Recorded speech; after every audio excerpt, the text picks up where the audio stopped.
जय हिंद एवरीवन। आप पूरे भारत में किसी भी राज्य से हो, चाहे मेल हो चाहे फीमेल हो, अगर आप अग्निवीर पेपर का तैयारी कर रहे हो तो आप बहुत अच्छे जगह आ चुके हो। यहाँ से आपका तैयारी बहुत अच्छे तरीके से होगा।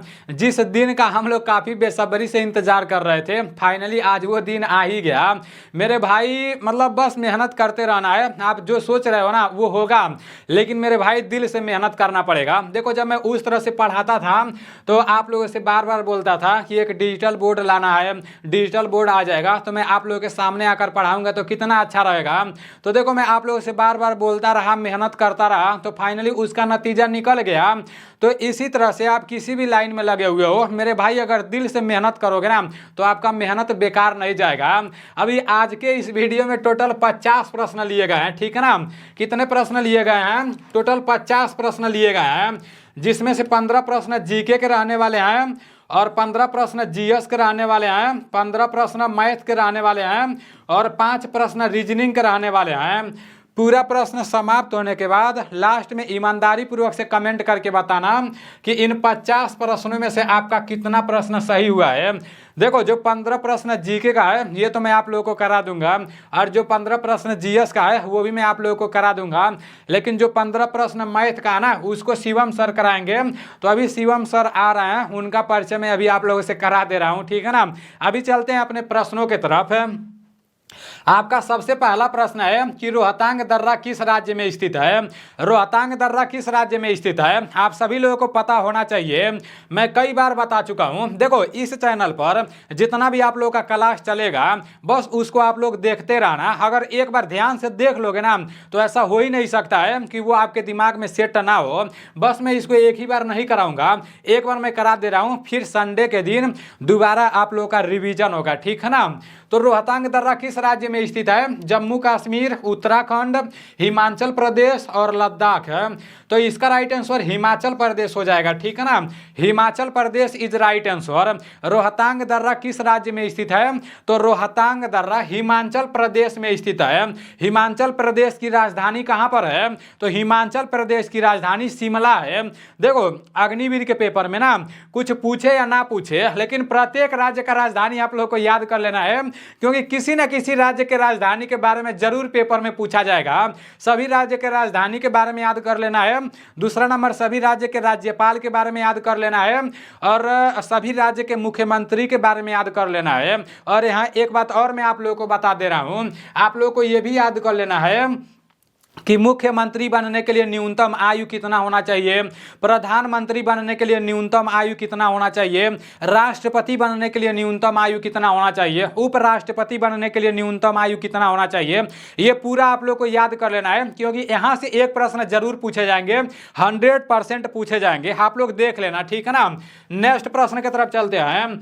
आपका नेक्स्ट प्रश्न है कि वास्को डिगामा भारत कब आया? इससे तो बहुत पहले से मुलाकात होते हुए आ रहा है। वास्को डिगामा भारत कब आया आप सभी लोगों को पता होना चाहिए। 1492, 1498, 1600 ईस्वी पूर्व और 1500 ईस्वी। तो इसका राइट आंसर क्या हो जाएगा? आपका ये जो वास्को डिगामा जी है ना, ये 1498 ईस्वी में भारत आए। वास्को डिगामा भारत कब आए?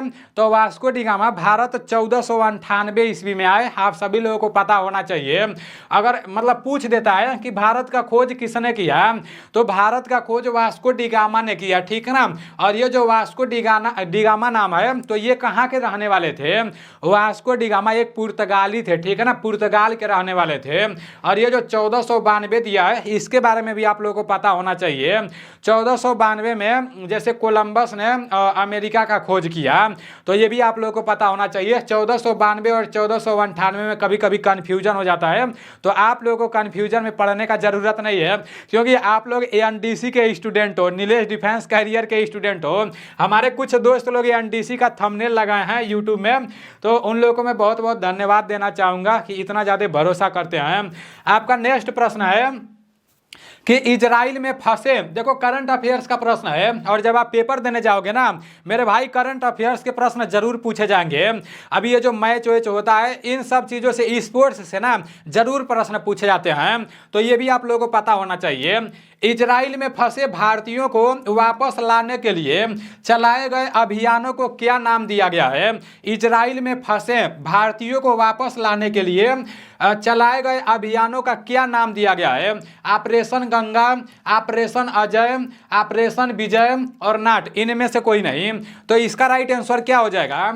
इसका राइट आंसर ऑपरेशन अजय हो जाएगा, ठीक है ना। इजराइल में फंसे भारतीयों को वापस लाने के लिए चलाए गए अभियानों को क्या नाम दिया गया है? तो ऑपरेशन अजय इसका राइट आंसर हो जाएगा। और ये जो ऑपरेशन गंगा है ना, अभी हम लोग जब यूपी पुलिस का पेपर देने गए थे 18 तारीख को, जो पेपर लीक हो गया, तो उसमें ऑपरेशन गंगा के बारे में पूछा था करंट का प्रश्न। यूक्रेन और रूस में जब लड़ाई हुआ था तो यूक्रेन में हमारे कुछ भारतीय फंस गए थे, तो उन लोगों को वापस लाने के लिए ऑपरेशन गंगा चलाया गया था। ये भी आप लोगों को दिमाग में बैठाए रखना है, ठीक है ना, क्योंकि करंट का प्रश्न पूछा जाएगा। नेक्स्ट प्रश्न की तरफ चलते हैं। मैं आप लोगों को लास्ट में कुछ इंपॉर्टेंट बात बताऊंगा, तो उसको आप सभी लोग जरूर सुन लेना। काफ़ी सारे लोग कमेंट करके बोलते रहते हैं कि मैं किस तरह से पढ़ाई करूं तो मेरा पेपर निकल जाएगा। मेरे भाई वो सारी चीज़ें बाद में बात करेंगे, अभी सिर्फ प्रश्न की तरफ मतलब रहेंगे, ठीक है ना। आपका नेक्स्ट प्रश्न है कि वीरभूमि किसकी समाधि स्थल है? वीरभूमि किसकी समाधि स्थल है? आप सभी लोगों को पता होना चाहिए। महात्मा गांधी, राजीव गांधी, जवाहरलाल नेहरू और चौधरी चरण सिंह। तो इसका राइट आंसर क्या हो जाएगा? वीरभूमि किसकी समाधि स्थल है? तो ये जो वीरभूमि है ना, वीरभूमि किसकी समाधि स्थल है? इसका राइट आंसर राजीव गांधी हो जाएगा। Rajiv Gandhi is right answer. आपका जो वीरभूमि है ना वो राजीव गांधी का समाधि स्थल है। आप सभी लोगों को अपने दिमाग में बैठा लेना है कि वीरभूमि किसका समाधि स्थल है? तो राजीव गांधी का समाधि स्थल वीरभूमि है।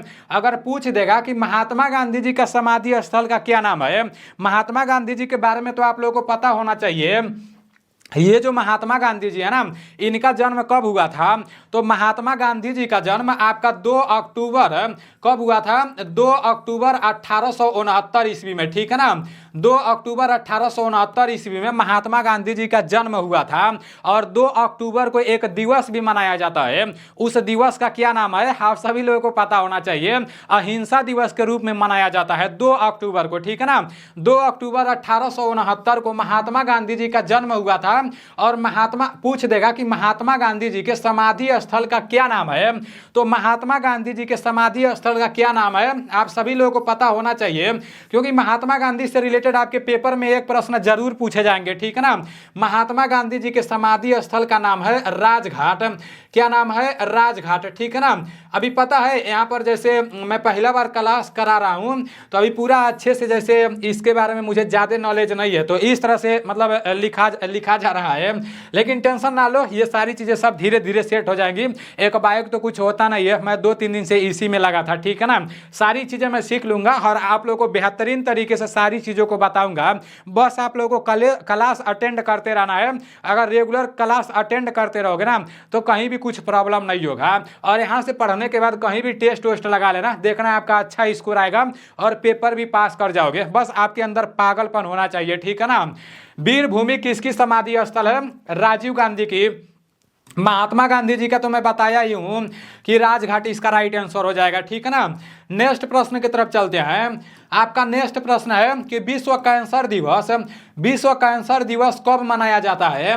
तो आप सभी लोग बताओ, विश्व कैंसर दिवस कब मनाया जाता है? दिवस के बारे में मैं आप लोगों को कितना बार बता चुका हूँ, गिनती नहीं होगा मैं आप लोगों को कितना बार बता चुका हूँ। अभी मार्च का महीना चल रहा है। मैं आप लोगों से बोला था कि 4 मार्च को राष्ट्रीय सुरक्षा दिवस मनाया गया। 4 मार्च को क्या मनाया गया? राष्ट्रीय सुरक्षा दिवस, ठीक है ना। उसके बाद से आपका क्या हो गया? 8 मार्च को अंतर्राष्ट्रीय महिला दिवस मनाया गया। 8 मार्च को क्या मनाया गया? अंतर्राष्ट्रीय महिला दिवस मनाया गया। यहाँ पर विश्व कैंसर दिवस के बारे में पूछा जा रहा है। तो विश्व कैंसर दिवस कब मनाया जाता है? 4 मार्च। ये तो हो नहीं सकता है क्योंकि राष्ट्रीय सुरक्षा दिवस मनाया जाता है 4 फरवरी। 1 मई को तो श्रमिक दिवस मनाया जाता है। देखो यूपी पुलिस के पेपर में ये पूछा गया था कि श्रमिक दिवस कब मनाया जाता है, तो श्रमिक दिवस 1 मई को मनाया जाता है, ठीक है ना। श्रमिक दिवस कब मनाया जाता है? 1 मई को श्रमिक दिवस मनाया जाता है। तो इसका राइट आंसर आपका 4 फरवरी हो जाएगा।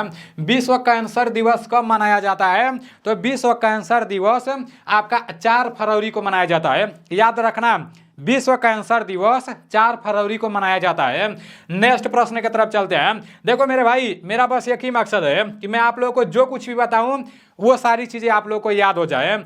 बाकी आप लोगों को दूसरा कुछ देखने का जरूरत नहीं है। ये नहीं सोचना है कि अभी तो नीलेश भाई पढ़ाई कर रहे थे, हम लोगों के साथ ही तैयारी कर रहे थे, तो ये पढ़ा रहे हैं तो पता नहीं ये पेपर में पूछेगा कि नहीं। मैं मानता हूँ आप लोगों के साथ में पढ़ाई कर रहा था, तैयारी कर रहा था, अभी भी मैं पढ़ाई वढ़ाई कर रहा हूँ। लेकिन मेरे भाई आप लोगों को ये पता होगा कि मैं आर्मी का पेपर पास कर चुका हूँ, आर्मी का दौड़ भी मारा हूँ और एनसीसी कैडेट भी हूँ, ठीक है ना। तो मतलब इसी में अपना पूरा टाइम मैं लगा दिया हूँ। तो आपने दिमाग में ये नहीं लाना कि पता नहीं पेपर में प्रश्न पूछेगा कि नहीं। मेरे भाई ऐसा ही प्रश्न पूछेगा। मतलब ये प्रश्न बनाने में बहुत ज़्यादा मेहनत लगता है, बहुत ज़्यादा मेहनत लगता है। रौनक भाई, पहलवान भाई अगर ना होते सोना तो शायद इस तरह से आप लोगों के सामने मैं ना पढ़ा पाता, इस तरह से ये प्रश्न आप लोगों के सामने ना आ पाता। तो ये नहीं सोचना कि बस वैसे यहाँ पर प्रश्न आ रहा है। मतलब रौनक भाई भी काफ़ी ज़्यादा टाइम देता है, पहलवान भाई भी काफ़ी ज़्यादा टाइम देता है और मैं भी काफ़ी ज़्यादा टाइम इस पर देता हूँ। अभी पहलवान भाई मतलब बैठा हुआ है कैमरा के सामने और देख रहा हूँ उसका रीजनिंग बहुत अच्छा है। तो मैं सोच रहा हूँ कि पहलवान भाई को बोलूँ रीजनिंग पढ़ाने के लिए, बस आप लोगों को समझ में आना चाहिए। पहले तो यहाँ पर उसका ट्रेनिंग कराऊंगा, अगर अच्छे से हमको समझा देगा, बस समझ में आना चाहिए, तो फिर मैं उसको यहाँ पर उतारूंगा, ठीक है ना। आप लोग तैयार रहना पढ़ने के लिए। बस मेरा एक ही मकसद है कि आपको समझ में आना चाहिए। समझ में आएगा तो अच्छी बात है और नहीं आएगा तो और प्रैक्टिस हम लोग करेंगे और समझाने का कोशिश करेंगे, ठीक है ना। चलते हैं अपने नेक्स्ट प्रश्न की तरफ। ये तो आप लोग को मैं बताया ही नहीं हूँ। बाउंसर शब्द का संबंध किससे है? हॉकी से, क्रिकेट से, फुटबॉल से और पोलो से। तो इसका राइट आंसर क्या हो जाएगा? इसका राइट आंसर क्रिकेट हो जाएगा, ठीक है ना। बाउंसर शब्द का संबंध किससे है? तो बाउंसर शब्द का संबंध क्रिकेट से है। बार बार पूछा जाता है बाउंसर शब्द का संबंध आपका क्रिकेट से है। और पूछ देगा कि भारत का राष्ट्रीय खेल क्या है? तो आपका भारत का राष्ट्रीय खेल हॉकी है, ठीक है ना। भारत का राष्ट्रीय खेल क्या है? भारत का राष्ट्रीय खेल हॉकी है। हॉकी में कितने खिलाड़ी होते हैं ये मैं आप लोगों के ऊपर छोड़ दे रहा हूँ। कम से कम कुछ प्रश्न तो आप लोगों के हवाले करना चाहिए कि नहीं। हॉकी में कितने खिलाड़ी होते हैं, क्रिकेट में कितने खिलाड़ी होते हैं, फुटबॉल में कितने खिलाड़ी होते हैं, पोलो में कितने खिलाड़ी होते हैं, जो भाई विस्तार से बताएंगे। तो अगले वीडियो में मतलब मैं जिनका देखूंगा, जिनका सबसे पहले इसका आंसर आया रहेगा ना, तो यहाँ पर मैं उनका स्क्रीनशॉट लेकर और फिर से दोबारा इन सभी लोगों के बारे में, मतलब क्रिकेट के बारे में, हॉकी के बारे में, फुटबॉल के बारे में, पोलो के बारे में, सभी खेलों के बारे में यहाँ पर विस्तार से बता दूंगा, ठीक है ना। देखो मैं हमेशा रिवीजन कराते रहूंगा, कोई दिक्कत वाली बात नहीं है। आप लोगों को बस बने रहना है। आपका नेक्स्ट प्रश्न है कि भारत की प्रथम महिला आईएएस कौन थी? तो भारत की प्रथम महिला आईएएस कौन थी? भारत की प्रथम महिला आईपीएस कौन थी? भारत की प्रथम प्रधानमंत्री जैसे महिला में कौन थी? प्रथम राष्ट्रपति कौन थी? ये आप सभी लोगों को पता होना चाहिए, ठीक है ना। आपका भारत की प्रथम महिला आईएएस पूछा गया है। अन्ना जॉर्ज, किरण बेदी, संतोष यादव, सुचिता कृपलानी। तो इसका राइट आंसर क्या हो जाएगा? आईएएस पूछा जा रहा है ना। भारत की प्रथम महिला आईएएस अन्ना जॉर्ज थी। भारत की प्रथम महिला आईएएस अन्ना जॉर्ज थी। दिमाग में बैठा लो, ठीक है ना। भारत की प्रथम महिला आईएएस कौन थी? तो भारत की प्रथम महिला आईएएस अन्ना जॉर्ज थी। अगर पूछ देगा कि भारत की प्रथम महिला आईपीएस कौन थी, क्या पूछ देगा भारत की प्रथम महिला आईपीएस कौन थी, तो ये कौन थी? ये किरण बेदी थी, ठीक है ना। किरण बेदी इसका राइट आंसर हो जाएगा। नेक्स्ट प्रश्न की तरफ चलते हैं। आपका नेक्स्ट प्रश्न है कि झारखंड के राज्यपाल कौन बने हैं। तो झारखंड के राज्यपाल कौन बने हैं? आनंदीबेन पटेल, सीवी रामकृष्णन और कलराज मिश्र और नाट, इनमें से कोई नहीं। इसका नॉन ऑफ दिस होता है, लेकिन मैं इनमें से कोई नहीं बोल देता हूं। तो आप लोग इसको लेकर कुछ ऑब्जेक्शन नहीं उठाना, ठीक है ना। और मेरा तरीका आप लोगों को कैसा लगता है कमेंट में जरूर बताना। अभी मान लो धीरे धीरे एक समय ऐसा आएगा ना कि मैं आप लोगों को पूरा विस्तार से सारी चीज़ों को एकदम विस्तार से बताऊंगा, टॉपिक वाइज बताऊंगा। अभी तो जिंदगी संघर्ष में बीत रही है, तो अगर हमारे अंदर कोई कमी दिख रहा होगा तो उसको भी आप लोग कमेंट करके बता देना, ठीक है ना। और एक इंपॉर्टेंट बात है जो मैं आप लोग को अभी बता दे रहा हूँ, मेरा जो एप्लीकेशन है नीलेश डिफेंस कैरियर है, जितने लोग मेरे एप्लीकेशन को डाउनलोड कर लिए हो तो अच्छी बात है, और जितने लोग अभी तक मेरे एप्लीकेशन को डाउनलोड नहीं किए हो तो पता नहीं किस दुनिया में जी रहे हो यार। मेरे एप्लीकेशन को आप लोग प्ले स्टोर से डाउनलोड कर लो, वहाँ से हजारों लोग अग्निवीर पेपर का तैयारी कर रहे हैं। और जिन लोगों का अभी प्रॉब्लम आ रहा है ना, जैसे ही मुझे टाइम मिल रहा है तो मैं उन लोगों के प्रॉब्लम को भी सॉल्व कर रहा हूँ और आप लोगों के लिए यहाँ पर क्वेश्चन भी बना रहा हूँ। एक बात और मैं आप लोगों को बता दे रहा हूँ, जितने भी साथी मेरे एप्लीकेशन में मतलब टेस्ट सीरीज लिए हैं, सिर्फ 49 रुपये में मैं पूरे 30 मॉक टेस्ट देने के लिए बोला हूँ। मॉक टेस्ट का मतलब होता है नकली परीक्षा, मतलब जिस तरह से आपके पेपर में प्रश्न पूछा जाता है ना, सेम उसी तरह से मॉक टेस्ट में भी रहता है। जैसे पेपर में आपके 15 प्रश्न पहले जीके के आते हैं, तो उसमें भी वही रहेगा, 15 प्रश्न पहले जीके का रहेगा, फिर 15 प्रश्न जीएस का, फिर 15 प्रश्न मैथ का, फिर 5 प्रश्न रीजनिंग का। और जिस तरह से आप पेपर देने जाओगे उसमें टाइमिंग रहेगा ना, तो सेम उसी तरह से मेरे एप्लीकेशन में भी टाइमिंग रहेगा। वो तो सबके एप्लीकेशन में होता है। तो मतलब जितने लोग ये लिए हो, मॉक टेस्ट लिए हो, टेस्ट सीरीज लगा रहे हो और आप लोगों को मैथ का सॉल्यूशन चाहिए, आप लोग चाहते हो तो कमेंट कर देना, मैं यूट्यूब पर ही क्लास चलवा दूंगा। जैसे हमारे जो सर हैं शिवम सर मैथ पढ़ाने वाले हैं, तो मैं क्या करूंगा, जितने लोग भी कोर्स लिए हो ना, मैं क्या करूंगा, मैं यूट्यूब पर क्लास चलवा दूंगा। जैसे उसमें आप लोग मॉक टेस्ट लगा लेना मेरा एप्लीकेशन में, उसके बाद से यहाँ से मतलब टेस्ट 1 से आप लोग का मैं रिविजन करा दूंगा। बाकी जितने लोग फ्री में पढ़ना चाहते हैं तो वो लोग तो पढ़ते रहेंगे, बाकी जो लोग वहाँ मॉक टेस्ट लगा कराएंगे उन लोग को डबल फायदा होगा, ठीक है ना। 49 रुपया बहुत ज़्यादा नहीं है, बाकी आप लोग के ऊपर है। तो आप लोग का अगर ज़्यादा कमेंट आएगा, हमारे जो शिवम सर अभी मैथ पढ़ाने वाले हैं उनका भाषा आप लोग को समझ में आएगा, तो फिर आप लोग कमेंट करके बताना, मैं यूट्यूब पर पूरा सॉल्यूशन के साथ जो मॉक टेस्ट में मैं दिया हूँ एप्लीकेशन में उसका क्लास चलवा दूंगा, ठीक है ना। बाकी जो लोग 99 रुपया परचेज किए हो, जीके जीएस का लिए हो, तो वो सारी चीज़ें आप लोग पढ़ते रहो, वो सारी चीज़ें पढ़ते रहोगे तो सही रहेगा, ठीक है ना, क्योंकि इससे बाहर प्रश्न नहीं जाएगा। अभी अपने प्रश्नों की तरफ चलते हैं, एप्लीकेशन वाली बात बाद में करेंगे। झारखंड के राज्यपाल कौन बने हैं? तो झारखंड का राज्यपाल कौन बने हैं? सीवी राधाकृष्णन इसका राइट आंसर हो जाएगा। सीवी राधाकृष्णन इसका राइट आंसर हो जाएगा। झारखंड के राज्यपाल कौन बने हैं? तो सीवी राधाकृष्णन हो जाएगा। ये जो आनंदीबेन पटेल हैं, ये कहाँ के राज्यपाल हैं? तो ये उत्तर प्रदेश इसका राइट आंसर हो जाएगा, ठीक है ना। और राजस्थान के राज्यपाल कौन है? तो राजस्थान के राज्यपाल कलराज मिश्र हैं। राजस्थान के राज्यपाल कौन है? कलराज मिश्र हैं। मैं आप लोग को एक सीक्रेट बात बताऊं, अभी मैं जिस तरह से पढ़ा रहा हूं ना, ऊपर का जो लाइट है वो तो अच्छा है, लेकिन नीचे का लाइट मेरे आंख पर जा रहा है और मेरा आंख थोड़ा थोड़ा रेड हो गया है। आप लोग देख रहे होंगे, सुबह वाले वीडियो में भी दिख रहा था। तो मेरे भाई, मैं लाइट का अभी मुझे जैसे व्यवस्था करना है और अच्छे से, नहीं तो आंख खराब हो जाएगा, चश्मा लगाने लगूंगा। उधर मैं 10-10 किलोमीटर 20-20 किलोमीटर दौड़ा हूँ, इधर चश्मा लगाऊंगा तो लोग बोलेंगे क्या कर लिया नीलेश भाई। तो मैं लाइट का थोड़ा सा और व्यवस्था कर लूँ ताकि और थोड़ा स्मार्ट भी दिखूंगा ना, स्मार्ट भी दिखूंगा तो सही रहेगा। नेक्स्ट है कि कानपुर किस नदी के किनारे बसा है? ये जिसका गलत होगा तो फिर खैर नहीं है, ठीक है ना। कानपुर किस नदी के किनारे बसा है? ये जिसका गलत होगा और वो शायरी लगाएगा कि ना वफा का जिक्र होगा ना वफा का बात होगा, कि ना वफा का जिक्र होगा ना वफा का बात होगा, अब जिससे भी मुलाकात होगा फौजी बनने के बाद होगा। अगर ये वो वाला शायरी लगाओगे ना, इधर उधर वाला, तो फिर मेरे भाई आपको अपने आप पर शर्म आना चाहिए। ये प्रश्न आपको नहीं आ रहा है और आप वैसा वैसा बात कर रहे हो, मतलब ये सबको आना चाहिए, क्योंकि कई बार मैं इसको करा चुका हूँ, रिवीजन भी करा चुका हूँ। तो कानपुर किस नदी के किनारे बसा है? गंगा नदी, यमुना नदी, गोमती नदी और ताप्ती नदी। तो इसका राइट आंसर आपका गंगा नदी हो जाएगा। ये जो कानपुर है ना, कानपुर गंगा नदी के किनारे बसा हुआ है। कानपुर किस नदी के किनारे बसा है? गंगा नदी के किनारे बसा है। ऐसा प्रश्न पेपर में पूछा जाता है। देखो, ये जो गंगा नदी है, मैं आप लोगों को पहले भी बताया था, उत्तराखंड से ये गंगा नदी निकलती है, ठीक है ना। तो सबसे पहले कहाँ आती है? हरिद्वार में आती है। कहाँ आती है? हरिद्वार में आती है। उसके बाद से आपका हरिद्वार के बाद से आपका यहाँ कानपुर में आएगी। हरिद्वार के बाद से आपका कानपुर में आएगी, ठीक है ना। और कानपुर से आपका कानपुर से कहाँ आएगी? इलाहाबाद आएगी। कहाँ आएगी? इलाहाबाद आएगी। इलाहाबाद आएगी, ठीक है ना, इलाहाबाद आएगी। अभी यहाँ पर मैं लिख नहीं पा रहा हूँ तो उसको आप लोग थोड़ा सा देख लेना, क्योंकि आप लोगों को पता होगा कि यहाँ पर राइटिंग वाइटिंग इस तरह से आ रहा है। तो इलाहाबाद के बाद से आपका कहाँ आएगी? इलाहाबाद के बाद से आपका वाराणसी आएगी, ठीक है ना। कहाँ आएगी? वाराणसी आएगी। तो ये भी आप लोगों को पता होना चाहिए। वाराणसी के बाद से कहाँ होगा? पटना हो जाएगा, ठीक है ना। ये पूरा आप लोगों को पता होना चाहिए। देखो, गंगा नदी उत्तराखंड से निकलती है। उत्तराखंड से सबसे पहले हरिद्वार आती है।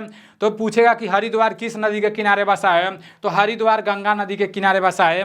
पूछेगा कानपुर किस नदी के किनारे बसा है? तो कानपुर भी गंगा नदी के किनारे बसा है। पूछ देगा इलाहाबाद किस नदी के किनारे बसा है? तो इलाहाबाद भी गंगा नदी के किनारे बसा है। पूछ देगा वाराणसी किस नदी के किनारे बसा है? तो वाराणसी भी गंगा नदी के किनारे बसा है। और पूछ देगा कि पटना किस नदी के किनारे बसा है? तो पटना भी आपका गंगा नदी के किनारे बसा है। तो बस ये याद रखना कि उत्तराखंड से सीधे हरिद्वार, हरिद्वार से कानपुर, कानपुर से इलाहाबाद, इलाहाबाद से वाराणसी, वाराणसी से पटना, ठीक है ना। ये आप लोग को पता होना चाहिए। नेक्स्ट प्रश्न की तरफ चलते हैं। आपका नेक्स्ट प्रश्न है कि लोथल कहाँ पर है? लोथल कहाँ है? इतिहास वाले प्रश्न को फटाक से उड़ा दो। लोथल कहाँ है? हरियाणा, पंजाब, राजस्थान और गुजरात है। तो ये जो लोथल है ना, गुजरात है। Gujarat is right answer. अगर पूछ देगा कि गुजरात का राजधानी कहाँ पर है, तो फिर गुजरात का राजधानी आप लोगों को बताना ही पड़ेगा। अगर नहीं बताओगे ना तो अग्निवीर जीडी में मतलब 50 प्रश्न रहते हैं 100 नंबर के, एक प्रश्न 2 नंबर के रहते हैं। अगर एक प्रश्न नहीं बताओगे तो फिर आपका 2 नंबर कट हो जाएगा। लोथल कहाँ है? गुजरात में। गुजरात का जो राजधानी है वो गांधीनगर है, ठीक है ना। तो ये आप लोगों को पता होना चाहिए। नेक्स्ट प्रश्न की तरफ चलते हैं। आपका नेक्स्ट प्रश्न है कि हिमाचल प्रदेश की राजधानी कहाँ पर है? हिमाचल प्रदेश की राजधानी कहाँ है? आप सभी लोगों को पता होना चाहिए। शिमला, पणजी, कोलकाता और भोपाल है। तो इसका राइट आंसर क्या हो जाएगा? हिमाचल प्रदेश की राजधानी कहाँ पर है?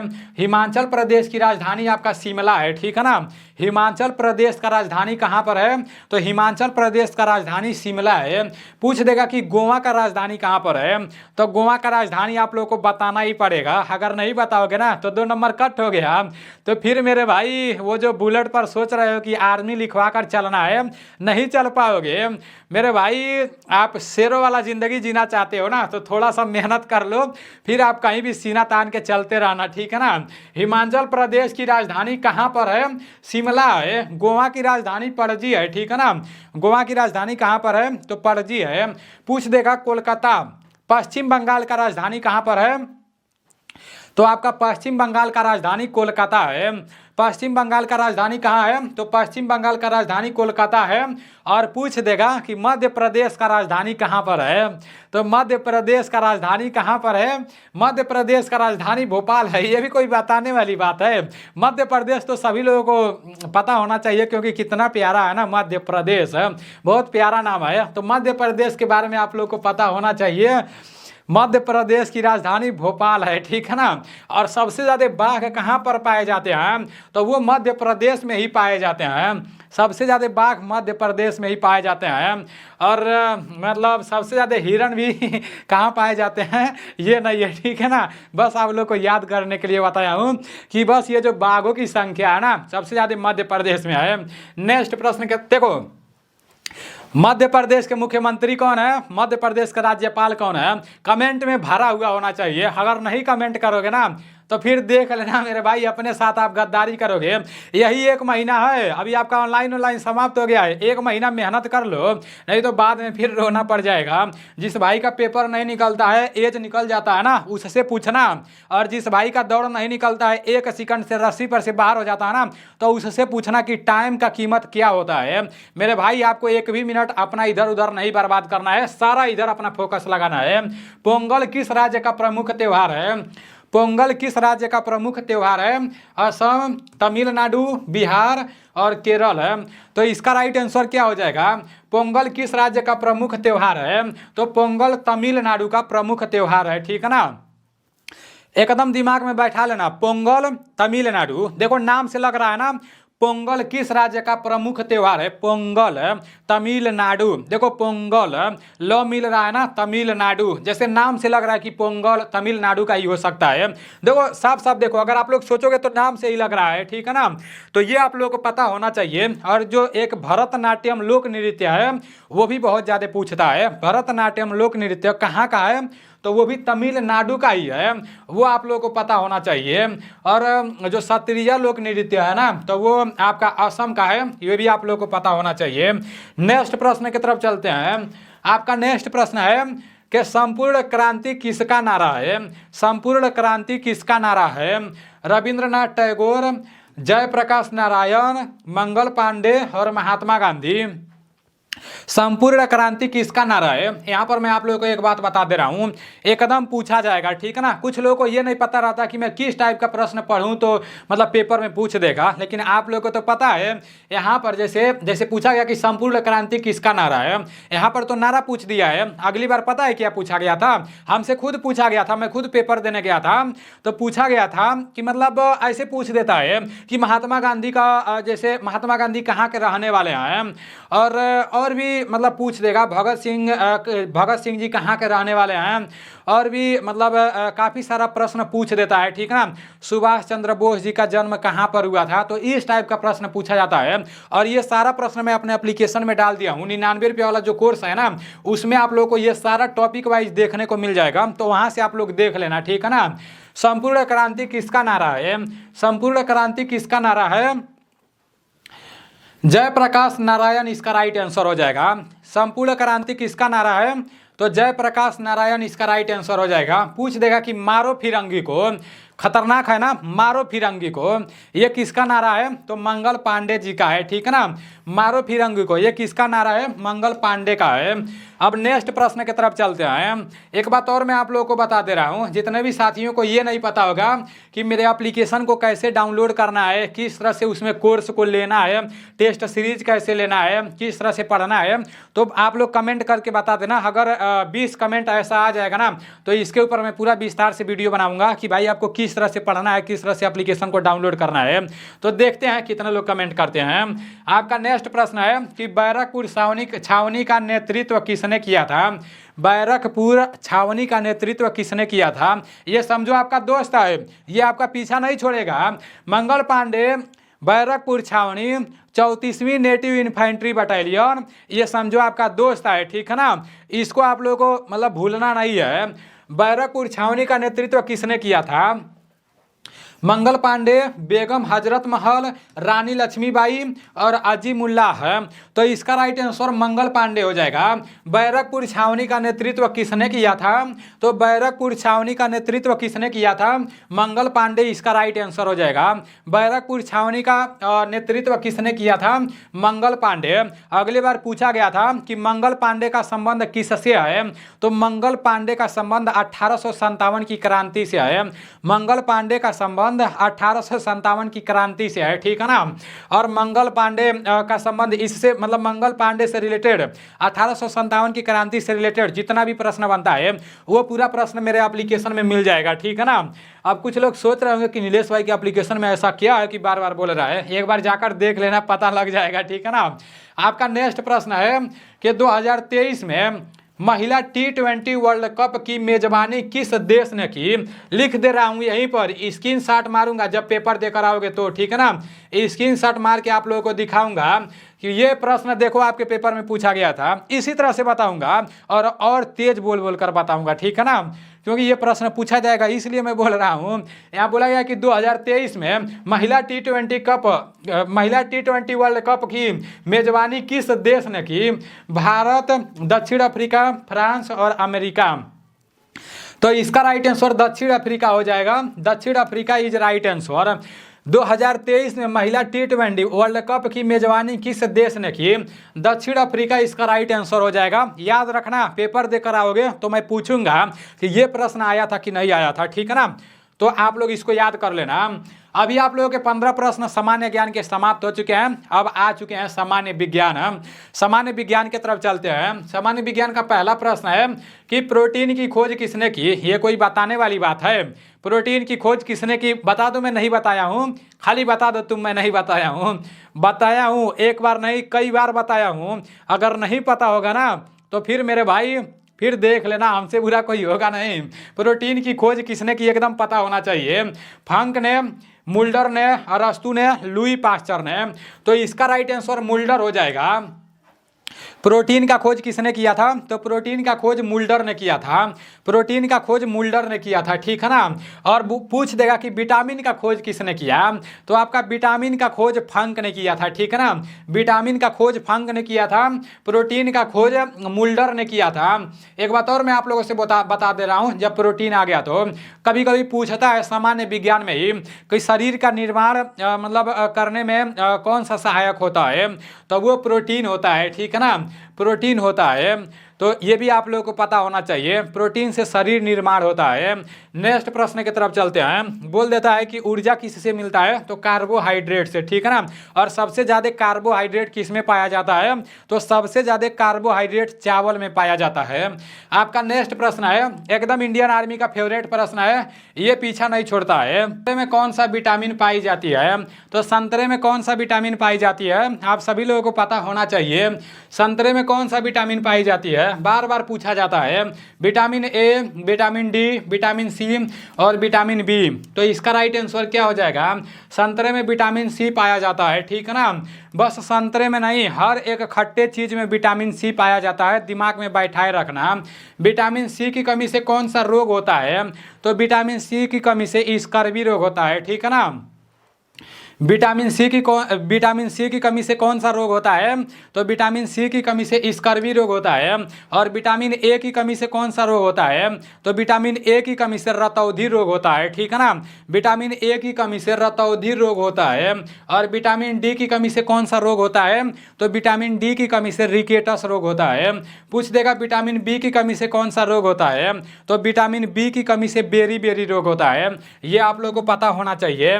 आपका नेक्स्ट प्रश्न है कि पीयूष ग्रंथि कहाँ पाई जाती है। कई बार मैं आप लोगों को बता चुका हूँ, मस्तिष्क में, वृक्क के ऊपर, गले में और नाट, इनमें से कोई नहीं।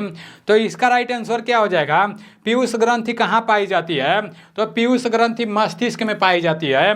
पीयूष ग्रंथि कहाँ पाई जाती है, तो पीयूष ग्रंथि मस्तिष्क में पाई जाती है। नेक्स्ट प्रश्न की तरफ चलते हैं।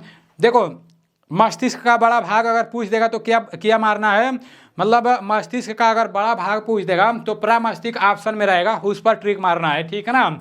नेक्स्ट प्रश्न है कि प्रतिवर्ती क्रियाओं के केंद्र पाए जाते हैं, तो प्रतिवर्ती क्रियाओं के केंद्र कहाँ पर पाए जाते हैं, मेरुरज्जु में, मस्तिष्क में, प्रानुकंपी में, अनुकंपी में।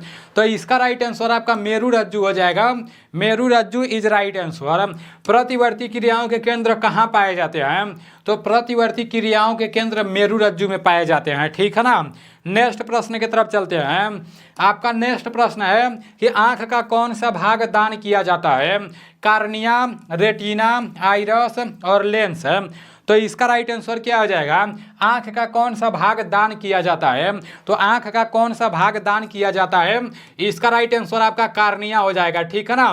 Cornea is right answer. आंख का कौन सा भाग दान किया जाता है, तो कार्निया इसका राइट आंसर हो जाएगा। नेक्स्ट प्रश्न की तरफ चलते हैं। आपका नेक्स्ट प्रश्न है कि सूर्य की ऊष्मा पृथ्वी तक किस विधि से आती है, तो सूर्य की ऊष्मा पृथ्वी तक किस विधि से आती है, संवहन विधि, चालन विधि, विकिरण विधि और नाट, इनमें से कोई नहीं। तो इसका राइट आंसर क्या हो जाएगा, इसका राइट आंसर विकिरण विधि हो जाएगा, ठीक है ना। सूर्य की ऊष्मा पृथ्वी तक किस विधि से आती है, तो सूर्य की ऊष्मा पृथ्वी तक विकिरण विधि से आती है। सूर्य की ऊष्मा पृथ्वी तक विकिरण विधि से आती है। याद रखना, सूर्य की ऊष्मा पृथ्वी तक किस विधि से आती है, तो सूर्य की ऊष्मा पृथ्वी तक विकिरण विधि से आती है। आपका नेक्स्ट प्रश्न है कि वेग में परिवर्तन की दर कहलाती है, वेग में परिवर्तन की दर क्या कहलाती है, संवेग, बल, त्वरण और आवेग। तो इसका राइट आंसर क्या हो जाएगा, वेग में परिवर्तन की दर त्वरण कहलाती है, ठीक है ना। वेग में परिवर्तन की दर क्या कहलाती है, तो त्वरण कहलाती है। नेक्स्ट प्रश्न की तरफ चलते हैं। आपका नेक्स्ट प्रश्न है कि किसी पदार्थ का ठोस से सीधा गैस में बदलना क्या कहलाता है। किसी पदार्थ का ठोस से सीधा गैस में बदलना क्या कहलाता है। संघनन, द्रवण, ऊर्ध्वपातन और आसवन। तो इसका राइट आंसर क्या हो जाएगा, किसी पदार्थ का ठोस से सीधा गैस में बदलना आपका ऊर्ध्वपातन होता है, ठीक है ना। ऊर्ध्वपातन इज राइट आंसर। नेक्स्ट प्रश्न की तरफ चलते हैं। आपका नेक्स्ट प्रश्न है कि चूने के पानी का दुधिया रंग करने वाली गैस है। तो चूने के पानी का दुधिया रंग करने वाली गैस कौन सा है, O2, CO2, CO और CH4। तो इसका राइट आंसर CO2 हो जाएगा, ठीक है ना। CO2 is right answer. चूने के पानी का दुधिया रंग करने वाली गैस कौन सी है, तो CO2 है। आपका नेक्स्ट प्रश्न है कि लोहे को जंग से बचने हेतु किसकी परत चढ़ाई जाती है। तो लोहे को जंग से बचने हेतु किसकी परत चढ़ाई जाती है। तांबा, जस्ता, पारा और नाट, इनमें से कोई नहीं।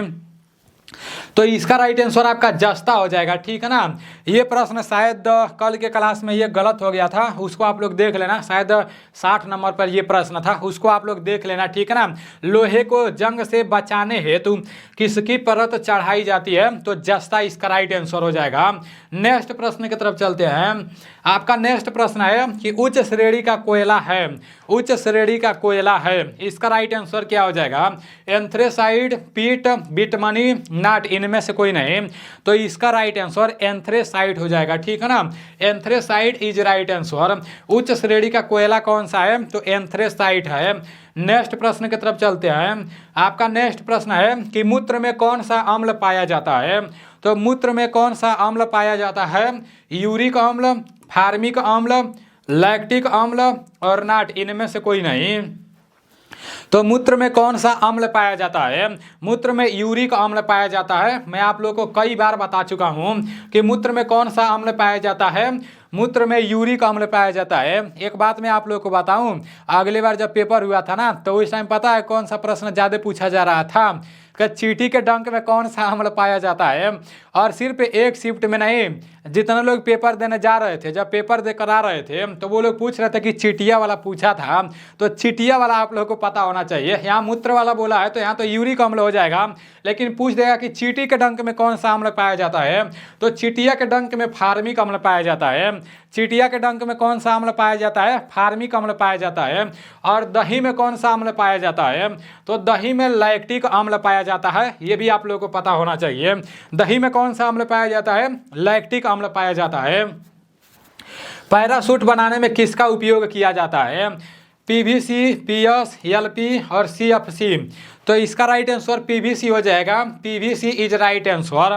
पैराशूट बनाने में किसका उपयोग किया जाता है, तो पैराशूट बनाने में PVC का उपयोग किया जाता है। आपका नेक्स्ट प्रश्न है कि त्रिक नियम किसने दिया था। त्रिक नियम किसने दिया था।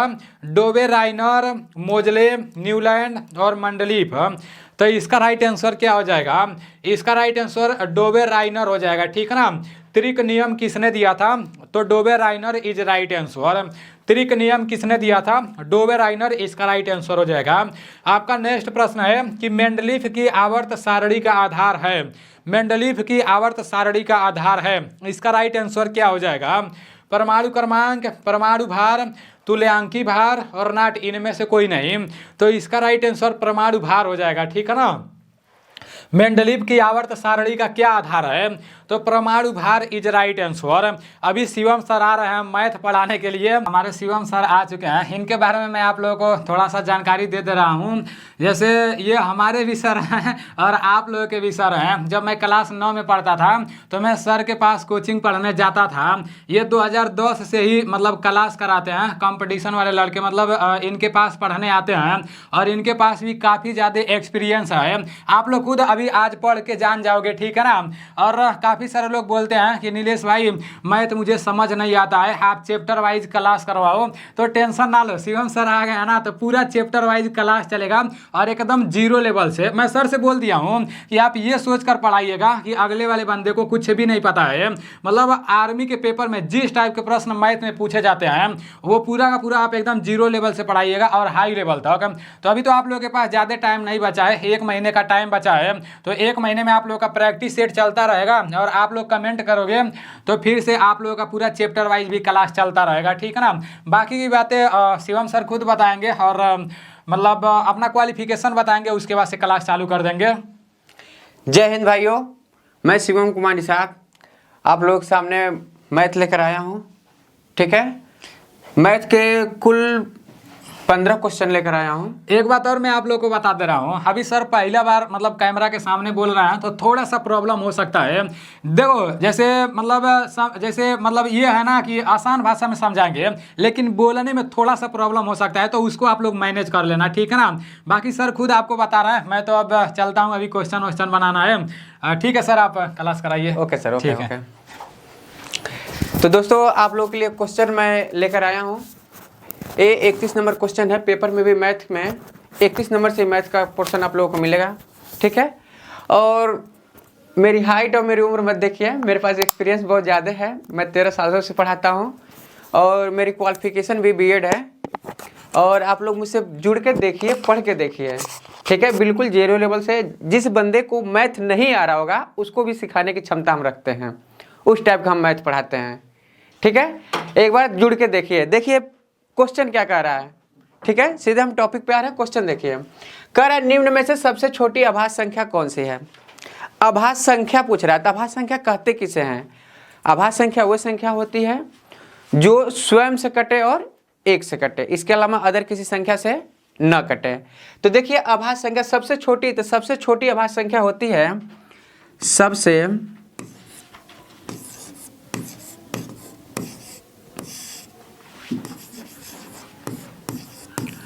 छोटी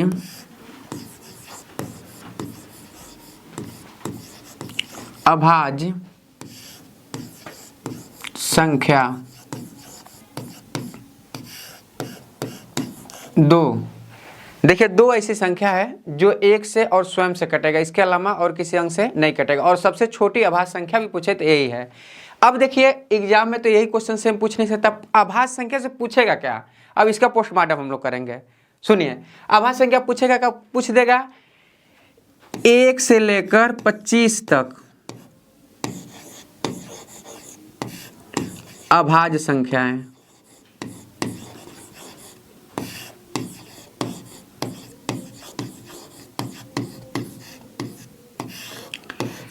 ये जितना बता रहा हूं सेम परीक्षा में छपने वाला क्वेश्चन है, एकदम सेम छपता है ऐसे ही। 1 से लेकर 25 तक कितनी अभाज्य संख्या होती हैं, कुल 9 होती हैं, ठीक है। 25 से लेकर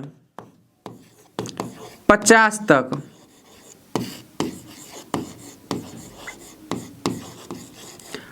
अभाज्य संख्याएं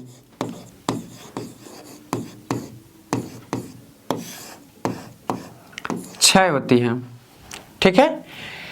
देखिए कई बार देखिएगा आंसर में, आप पेपर उठा के 1 से 25 तक अभाज्य संख्या कितनी होती है, 9 पूछा गया सीधा। और 25 से 50 तक अभाज्य संख्या कितनी होती है, 6, ठीक। अब आ गया 50 से 100 तक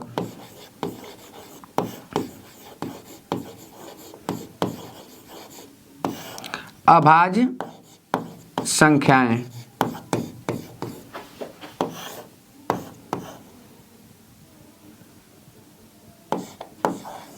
10 होती हैं, ठीक है। 25 से 100 तक कितनी होती है, 10। यदि कभी कभी पूछ दे 1 से 100 तक, क्या पूछ दे 1 से 100 तक, तो टोटल हमारी कितनी हो रही हैं, टोटल तो जोड़ लेंगे 10 और 15 25। तो यह याद कर लीजिए 1 से 100 तक टोटल कितनी होती है, 25 अभाज्य संख्या होती हैं। इसमें से कोई एक पूछ देगा, इसमें तो क्वेश्चन बहुत ही आसान सा पूछा है, सबसे छोटी अभाज्य संख्या तो 2 मार देंगे, ठीक। 1 से 25 तक पूछा तो ये मारेंगे 9, 25 से 50 तक 6 और 50 से 100 तक 10 और टोटल पूछ दे 1 से 100 तक तो 25। ठीक है, एक क्वेश्चन समझ में आया। नेक्स्ट क्वेश्चन देखिए, नेक्स्ट क्वेश्चन देखिए क्या कर रहा है, 12x - 1 = 143 में x की वैल्यू करना है। ये बहुत ही आसान है, समझिए। क्या दिया है, 12x - 1 = 143, यही बाबू। तो यह नियम पढ़े हैं, जब एक पक्ष से दूसरे पक्ष में ले जाते हैं, जैसे इसे कहते हैं लेफ्ट और इसे कहते हैं राइट। देखिए जिधर हमारा हाथ है उधर राइट, लेफ्ट वाला हाथ है जिधर लेफ्ट।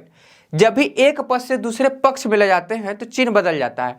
जैसे बाबू है माइनस है, इसको इधर ले गए तो क्या हो गया, देखिए 12x है = है माइनस इधर है तो 143, माइनस इधर है तो प्लस। हम क्या बताए हैं, जब एक पक्ष से दूसरे पक्ष में कोई भी संख्या हो या अंक हो ले जाएंगे तो चिन्ह बदल जाएगा। तो यह चिन्ह बदल गया, तो यह हो गया बाबू 12x और इसको जोड़ दिए तो कितना हो गया 144।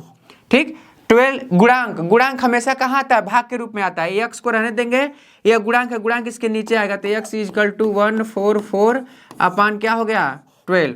ठीक, और यह देखते हैं 12 का वर्ग है, 144 क्या है 12 का वर्ग है, तो इसको हम काट दिए तो x बराबर कितना आ गया 12। तो इसका आंसर यह हो गया। ठीक, और ऑप्शन नंबर हमारा क्या हो गया, सी हो गया। इस तरह से हम कर सकते हैं आराम से। ठीक है, 12, 15, 20 का एलसीएम, एलसीएम मतलब क्या होता है बाबू, लौसा होता है। ठीक है, तो देखिए बिल्कुल बेसिक तरीके से बता रहा हूँ, 12 है, 15 है और 20 है, यही है बाबू ना। इसका हमें क्या निकालना है, एलसीएम निकालना है। तो सबसे पहले इसको क्या करेंगे, 2 से काटेंगे, 2 से काटेंगे तो 2 × 6 = 12, 15 कटेगा नहीं तो इसे उतार लेंगे, 10 दूना 20, फिर 2 से काटें तो 2 × 6, ठीक, 15 कटेगा नहीं और 2 × 5 = 10। अब 3 से काटेंगे तो 3 × 9 = 3, ठीक, 3 × 5 = 15, 3 × 5 = 15,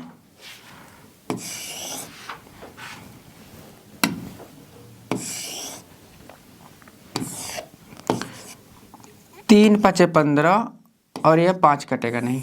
ठीक, फिर 5 से काट दिए तो 1 1 1, जब तक काटते हैं तब तक 1 1 9 हो जाए। तो अब देखिए एलसीएम निकालना है तो क्या करेंगे, 5 और 2 जब भी सम संख्या मिले तो हम क्या करेंगे, 5 का 2 में गुणा करके क्या कर लिए 10, 10 हो गया बाबू। अब 3 का गुणा 2 में किए तो क्या हो गया 6, 10 का 6 में गुणा करना 6 और 10 आ गया तो एक 0 बढ़ा लेंगे 60। तो इस तरह से हमारा ऑप्शन नंबर सी सही हो गया।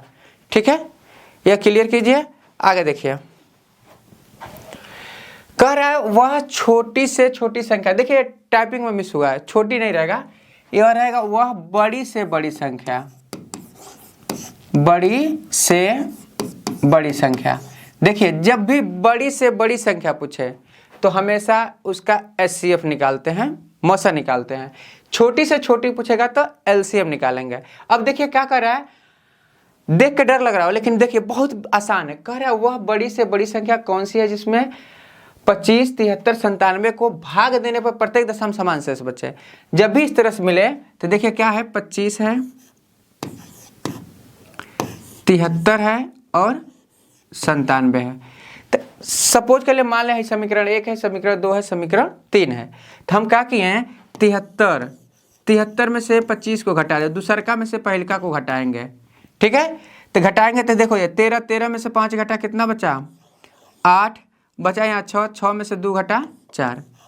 ठीक, अब क्या करेंगे 97 माइनस 73, 97 में से 73 घटाएंगे, 1 मिनट,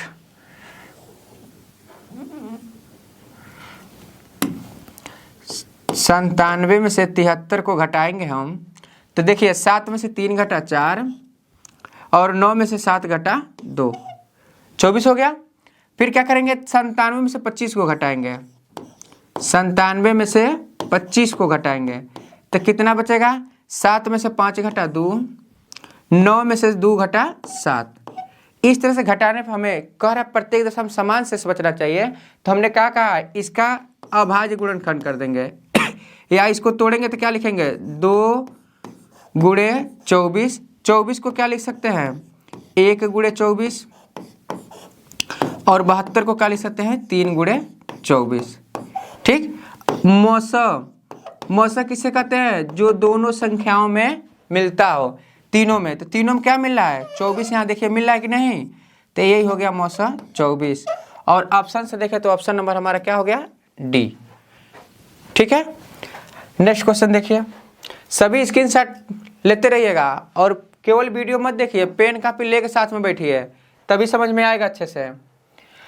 अब अगला देखिए, 1296 का वर्गमूल करना है।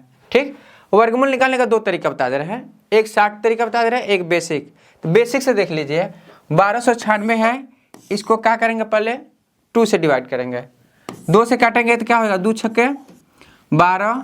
अब यहाँ देखिए 9 है, तो क्या करेंगे? 2 चौको 8, एक इसे दिया तो 16, 2 अट्ठे 16। फिर 2 से किए तो 2 तिहाई 6, 2 दूना 4, 2 चौको 8। फिर 2 से किए तो 2 एक का नम 2, एक दे दिए इसे 12, 2 छक्के 12 और 2 दूना 4। फिर 2 से किए तो 2 अट्ठे 16, 2 एक का नम 2। अब आ गया 81। 81 किससे कटेगा? 3 से, तो 3 दूना 6, 2 बचा 21, 3 सत्ते 21। फिर 3 से काटे तो 3 नवा 9 3 27, 3 से काटे तो 3 3 9 और 3 से काटे तो 3 एक नम 3। वर्गमूल पूछ रहा है, वर्गमूल में 2 अंक का जोड़ा लेते हैं, एक जोड़ी, 2 जोड़ी, 3 और 4। तो हम देख रहे हैं 2 2 है और 2 3 है। तो यहाँ देखिए 3 दूना 6 और 3 दूना 6, तो 6 गुणे 6 मतलब 6 छक्के 36। तो इस यहाँ से 36 हो गया। ठीक, एक और तरीका, शॉर्ट तरीका है, उसको भी देख लीजिए। 1296 है।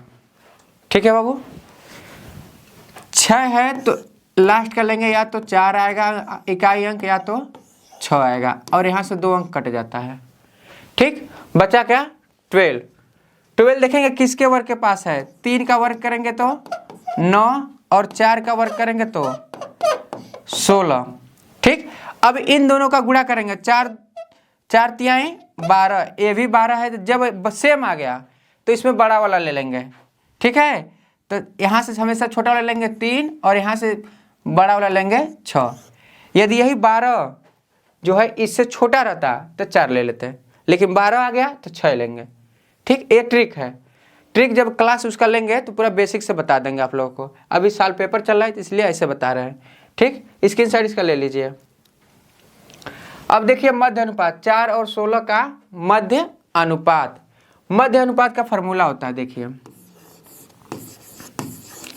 मध्य अनुपात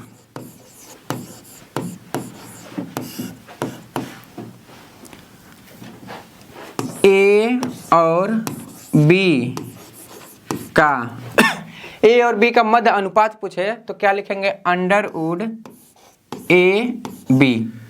एक जगह पे क्या दिया है बाबू? 4 दिया है, बी के जगह पे 4 और 16 दिया है ए और बी का मान, तो लिख दिया यहाँ पे 4 गुणे 16।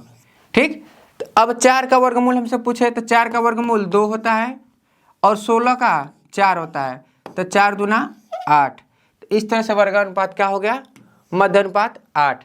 ठीक, इसमें कुल 4 आता है, एक आता है मध्य अनुपात, एक आता है वर्गा अनुपात,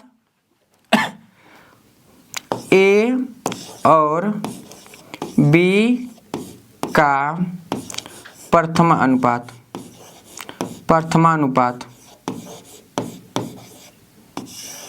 ठीक, ए और बी दे दिया, इसका कोई जरूरी नहीं कि मध्य अनुपात ही हो जाए, प्रथमानुपात भी पूछ सकता है। प्रथमानुपात पूछेगा तो क्या लिखेंगे? ए स्क्वायर अपान बी, यह प्रथमानुपात का फॉर्मूला है। ठीक, ए और बी का तृतीय अनुपात पूछता है, ए और बी का तृतीय अनुपात।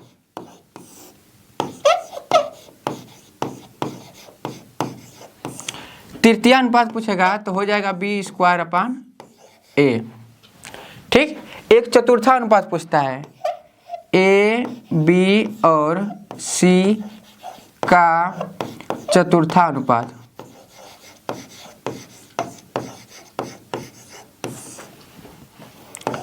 तो यह हो जाएगा ए बी सी अपान ए। ठीक, यही 4 अनुपात पूछता है, चारों में से हो सकता है कोई एक दे दे। ठीक, यहाँ पर एक मध्य अनुपात दिया तो मध्य अनुपात का हमने बता दिया, 3 इसका लिख दिया हूँ, यह तीनों में से कोई और भी पूछ सकता हो सकता है एग्जाम में। ठीक है, तो इसको नोट करते चले गए, सब फार्मूला है, इस पर आराम से सूत्र पे ही आ जाएगा। ठीक है, स्क्रीनशॉट इसका ले लीजिए आप लोग। अब देखिए कह रहा है किसी संख्या का 30%, किसी संख्या का 30% 150 है तो संख्या का 50% बताइए। तो अच्छा ले बताइए, जब हमारा ऑलरेडी कह रहा है 30% कितना के बराबर है, 150 के, ये नहीं कह रहा है, तो हम क्या करेंगे, यहाँ 0 से 0 कट कर दिया, हमें 1% निकालना है। 1% बराबर कितना हो गया, 15/3, 3 बचे। अब आ गया 1% बराबर 5%। अब हमसे कितना परसेंट पूछ रहा है, 50%। तो 50%, इधर 50 का गुणा करेंगे तो इधर भी 5 गुणे 50 करेंगे। ठीक, क्योंकि यह प्रतिशत नहीं रहेगा, पहले से 5 है, तो अब इसमें इसका गुणा कर दिए हम, तो क्या हो गया, 5 बचे 25, तो 50% कितना हो गया बाबू, 50% हमारा 250 के बराबर हो गया। ठीक है, इसे नोट कर लीजिए। अगला क्वेश्चन है, कर राम ने एक वस्तु 1500 रुपये में खरीदा और 1800 में बेच दिया। तो हमें देखना, सीधे सीधी बात है, यदि आपको कोई सामान 1500 में खरीदे 1800 में बेचे तो आपको क्या हो रहा है, लाभ हो रहा है। कितने का हो रहा है, 300 का। तो हम लिख देंगे लाभ 1800 माइनस 1500 बराबर 300। यह लाभ खाली पूछेगा तो ये 300 हो गया। ठीक, यदि हमसे लाभ प्रतिशत पूछ रहा है, यहाँ देखिए क्या कर रहा है, लाभ प्रतिशत बताइए। तो लाभ प्रतिशत का सूत्र क्या है, लाभ प्रतिशत बराबर लाभ बट्टे क्रय मूल्य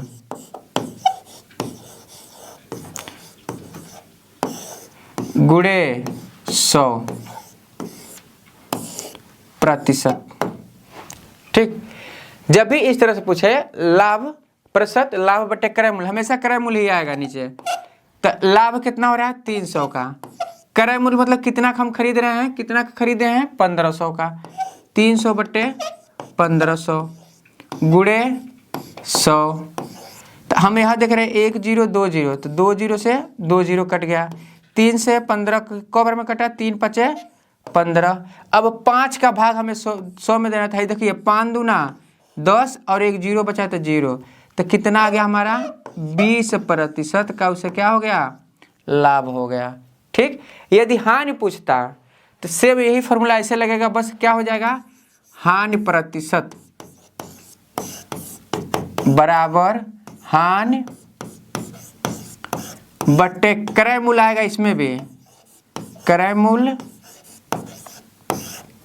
गुणे 100। हानि प्रतिशत पूछेगा तो ये फार्मूला लगाएंगे, और लाभ प्रतिशत पूछेगा तो ये फार्मूला लगाएंगे। ठीक, इन्हीं दोनों फार्मूले पे आ जाएगा। अब देखिए कह रहे एक आयत की लंबाई 20% वृद्धि तथा चौड़ाई में 20% की वृद्धि हो जाए, तब आयतन में क्या प्रभाव पड़ेगा। देखिए जब भी वृद्धि हो या कमी हो, ठीक, इसके लिए एक फार्मूला बता रहा हूँ जिसे ब्रह्मास्त्र कहते हैं, उस पर रखेंगे कोई भी आ जाएगा। सिंपल देखिए, यह प्लस हमारा बताता है कि वृद्धि है, माइनस यह बताता है कि हानि है। ठीक, अब ये संख्या x है, संख्या का है, लंबाई का है, चौड़ाई का है, जो भी कहेगा x मान लिए। फिर देखिए यह लाभ है और यह हानि है, यह y है। ठीक, फिर यह लाभ हानि x y/100, यह फार्मूला है। इस फार्मूला में रखेंगे तो तुरंत आ जाएगा। अब ध्यान से देखिए सवाल क्या कर रहा है, कह रहे एक आयत की लंबाई 20% की वृद्धि, वृद्धि क्या बताए हैं, प्लस बताए हैं, तो लिखेंगे प्लस 20%। फिर कह रहे चौड़ाई में भी वृद्धि, तो ये भी लिखेंगे प्लस 20%। ठीक, अब दोनों वृद्धि है तो प्लस ही रहेगा, 20 गुणे 20 बटे 100, 0 से 0, 0 से 0, 2 दूना 4, 20 कितना हो गया बाबू 40% अब प्लस 4%, 40 और 4 कितना हो गया 44%। तो यह हमारा वृद्धि हो गया 44% और ऑप्शन में आ गया 84। देखिए 44% या घटेगा बढ़ेगा दोनों दिया है, तो हमारा क्या आया है, देखिए सब प्लस आया ना, तो हमने बताया कि प्लस क्या है बढ़ेगा, तो 44% की क्या होगी वृद्धि होगी। कह रहे एक सम चतुर्भुज के विकर्णों की लंबाई कितना है 12 सेमी। तो देखिए सम चतुर्भुज होता क्या है,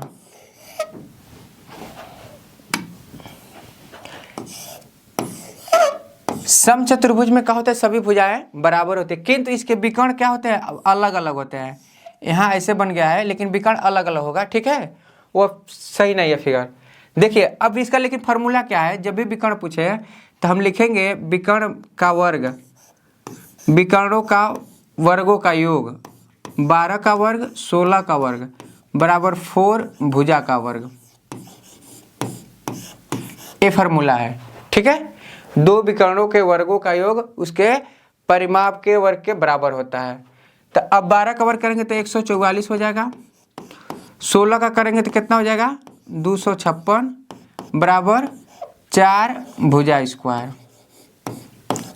ठीक है बाबू। अब इसको जोड़िए 6 और 4 10 के 0 हासिल 1, 5 4 9 1 10 के 0 हासिल 1, 2 और 1 3 1 4, 400 हो गया 4 भुजा स्क्वायर, ठीक है। अब 4 से हम इसको काट दिए तो कितना मिला 100, यह मिला भुजा स्क्वायर। तो 100 किसका स्क्वायर है बाबू, किसका वर्ग है 10 का, तो सीधा सीधा भुजा कितना मिला 10। अब सवाल में कह रहा है क्या सम चतुर्भुज, सम चतुर्भुज मतलब सभी भुजाएं क्या हो आपस में बराबर, तो परिमाप पूछ रहा है, तो परिमाप क्या हो जाएगा, चारों भुजा बराबर है तो 4a 4 × 10 कितना हो गया 40, और ऑप्शन में दिया है हमारा डी नंबर, ठीक है। अब इसका स्क्रीनशॉट आप लोग ले लीजिए। अब देखिए कह रहे गुणनखंड कीजिए। अब गुणनखंड करने के लिए कह रहा है बहुत ही सिंपल है, यह है एक्स स्क्वायर माइनस, यहाँ देखिए माइनस छूट गया है 17x + 72 = 0, ठीक। देखिए करना कैसे रहता है, यहाँ देखा जाता है चिन्ह है, यदि प्लस है तो जोड़ के बीच वाला पद लाना रहता है, माइनस है तो घटा के, तो यहाँ प्लस है तो जोड़ के लाना है, तो हम लिखेंगे एक्स स्क्वायर और 9 × 72 होता है तो लिखेंगे 9x - 8x + 72 = 0। अब इनमें से x कॉमन ले लिए तो क्या हो गया x - 9 -8 कॉमन ले लेते, यहाँ हो गया x - 9।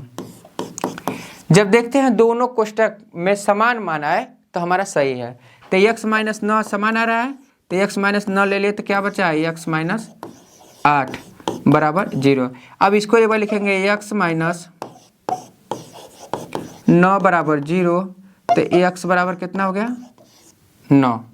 इसी तरह से x - 8 बराबर 0, तो x बराबर कितना हो गया 8। तो देख रहे हैं 9 और 8 आ रहा है, 9 और 8 ऑप्शन नंबर पहला है, ठीक। लेकिन हम इतना टाइम नहीं लगाएंगे, इस सवाल को करने में इतना टाइम नहीं लगाएंगे, सीधा सीधा है। देखेंगे यहाँ माइनस है और यहाँ प्लस है, तो हमें जोड़ के लाना है कितना 17, तो इसका हम 2 भागों में तोड़ देंगे, क्या हो जाएगा 9 हो जाएगा और 8 होगा, 9 × 72 हो गया। अब देखेंगे यहाँ माइनस है तो यह दोनों हमारी संख्याएं प्लस हो गई, यदि यहाँ प्लस रहता दोनों संख्या माइनस होती तो सीधा सीधा आंसर आ गया 9 और 8, ऑप्शन नंबर 1 हम कर लेंगे, बस कुछ ही सेकंडों में हो जाएगा। तो ट्रिक का एक क्लास हम चलाएंगे, आप लोगों को टेंशन न लीजिए, अभी पहला क्लास है, अभी देखिए अभी बेसिक से सब बता रहा हूँ, बाकी साथ में ट्रिक भी जो तुरंत बताने वाला बताता जाऊँगा, बाकी इसका क्लास हम लेंगे, ठीक है। आगे देख कर है 2 8 5 2x + 1 और 5 का माध्य 8 है, तो देखिए इसका सूत्र यही है, माध्य बराबर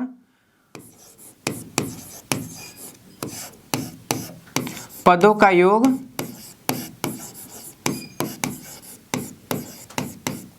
बट्टे पदों की संख्या।